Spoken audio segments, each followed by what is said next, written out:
Presiden Republik Indonesia Joko Widodo atau Jokowi kembali datang ke Provinsi Lampung.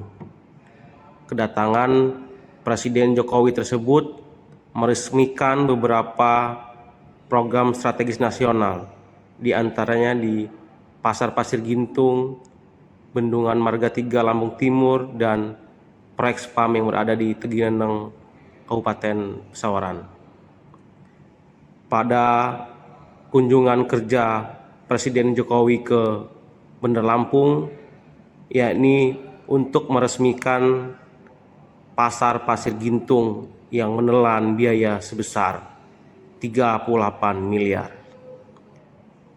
Presiden Jokowi datang ke Pasar Pasir Gintung tidak begitu lama, hanya sekitar 30 menit saja untuk meresmikan pasar modern tersebut dan bertemu warga Bandar Lampung. Pasar merupakan pusat perekonomian yang sangat penting bagi semua kalangan masyarakat. Anggaran renovasi untuk Pasar Pasir Gintung menelan sebesar 38 miliar. Hal tersebut diungkapkan oleh Presiden Jokowi pada prosesi sebelum peresmian Pasar Pasir Gintung pada hari ini tanggal 26 Agustus tahun 2024. Jokowi mengatakan pihaknya meminta agar pasar ini dirawat, terutama kepada Wali Kota Bandar Lampung untuk sebaiknya merawat pasar yang baru saja diresmikan ini. Pasalnya pada 2 sampai dengan 3 tahun lalu Presiden Jokowi datang ke Kota Bandar Lampung melihat pasir-pasir Gintung ini cukup tidak terurus, dan hingga akhirnya dia menginstruksikan untuk direnovasi Pasar Pasir Gintung tersebut. Jokowi mengatakan ia mengharapkan agar pasar tersebut dirawat dengan sebaik-baiknya. Presiden Jokowi kembali melakukan kunkernya ke Provinsi Lampung dan mendapatkan respon-respon dari masyarakat. Di antaranya Sukar selaku pedagang sembako di Pasar Pasir Gintung. Ia meminta supaya Presiden Jokowi untuk menstabilkan harga sembako. Masyarakat senang dengan datangnya Presiden Jokowi ke Provinsi Lampung, dan ia meminta agar harga sembako jangan melambung tapi stabil saja. Jangan terlalu mahal, jangan terlalu murah, yang pasti harga tersebut terjangkau oleh masyarakat.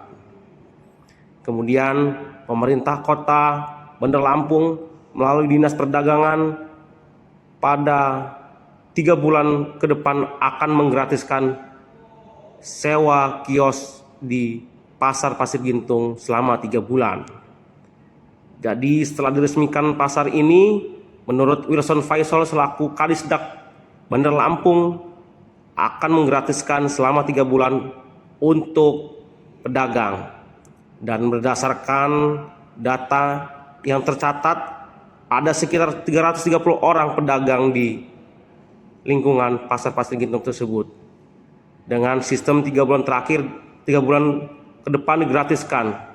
Dan berdasarkan perda restribusi, satu pedagang dikenakan biaya 600.000 per tahunnya, dan pedagang di luar juga akan ditertibkan dan akan berkoordinasi dengan instansi terkait. Dan harapannya pedagang bisa berdagang dengan nyaman, dan pedagang juga bisa berkegiatan dan bertransaksi senyaman mungkin, karena menurutnya Pasar Pasir Gintung ini merupakan pasar modern berkelas internasional. Dan ia mengucapkan terima kasih kepada masyarakat Bandar Lampung yang telah mendukung suksesnya peresmian ini. Kota Bandar Lampung, Ibu Wali Kota menyampaikan penghargaan pada pedagang yang telah menyelesaikan, dan terima kasih kepada Bapak Presiden Republik Indonesia atas diresmikan dan dibangunnya pasar pasir. Mudah-mudahan pasar ini menjadi pasar percontohan di Kota Bandar Lampung, dan dan menambah giat ekonomi di Kota Bandar Lampung. Total berapa pedagang Pak yang kita tampung Pak? Alhamdulillah data kemarin sudah masuk sekitar 330-an ya. 330-an. 349. Untuk sistemnya sendiri bagaimana Pak? Kita menggunakan sewa atau seperti apa Pak? Apa gratis dari Mas Muda? Sementara 3 bulan kita gratiskan. Nanti kita sewa berdasarkan perwali Kota Bandar Lampung. Ada perda tentang retribusinya. Satu hamparan itu sekitar 600.000 per tahun. Oh, 600.000. Pak, tadi ada harapan Nah, dari apa? ini kan sudah kita tertibkan, tapi kan perlu nanti kita koordinasi lagi dengan teman-teman instansi yang lain seperti Pol PP dan tim lainnya untuk tetap menjaga ini selama seminggu ini kita lakukan penertiban. Tapi nanti rencananya berarti semuanya bakal ditertibkan masuk ke dalam semua. Ya, kita koordinasi dengan teman-teman Pol PP dan yang lainnya. Cuma 38 M Pak ya untuk pembangunannya Pak? Kalau kata Pak Jokowi itu 34. 38 Pak ya? Tapi ini jadi pionir pasar modern nggak sih Pak? Ya, ini sudah berstandar internasional ya. Dari segi keamanannya, kelengkapannya, dan untuk standarnya sudah menyesuaikan dengan pasar. Ya mintanya masyarakat mah harga jangan melambung atau stabil aja gitu ya, jangan terlalu murah, jangan terlalu mahal. Kalau murah-murah kan kasihan petani juga, pupuknya mahal, biaya yang kerja kan mahal juga. Bu Sukar, Bu Sukar, oke. Wes untung dagang deh. udah lama lah dari kecil.